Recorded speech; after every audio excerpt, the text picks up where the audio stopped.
Al tur. Ерлан Қалчарович, siz тура düşünsöňüz, bu jerde biz prezident tapşyrmasy menен el менен жолугушуп өткөрүп атабыз. Анан siz келип калган, biz билгенибиз келип калдырбыз.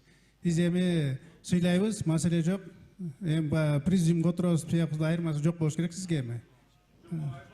Жок, мен түшүндүм, биз билген эмеспиз бу жерде. Биз келсек, ошондо сиз жок, түшүнүп атам, сизди сыйлайбыз, Ерлан Қалчарович. Ошон үчүн бул жерде биз эл менен президент тапшырмасын чогулуш өткөрүп атабыз жыйын. Сиз болсо бул жерде өзүңүз келип жыйын каалаганда өткөрө бериңиз. Маселе жок, эч ким эме.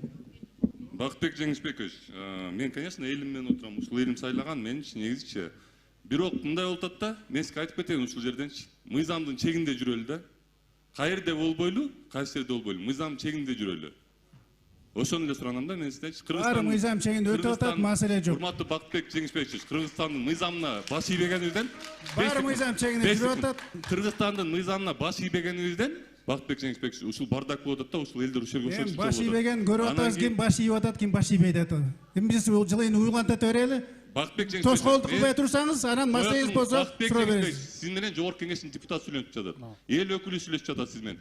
Кой туруңуз. Урматтуу депутат. Угуп туруңуз дейм. Дагы бир жолу айтып атам. Бияка тоскоолдук кылбай отуруңуз деп атам. Бакыт Жеңишбекович, мен сизге баш ийбейм. Тоскоолдук элдин баары күтүп атат, суроо бере туруңуз. Мен сизге баш ийбейм, мен эл өкүлүмүн. Мен баш ий деген жок, бияка отуруңуз деп атам. Мыйзам чегинде болсун баары. Баары мыйзам чегинде. Отура берем, рахмат. Рахмат.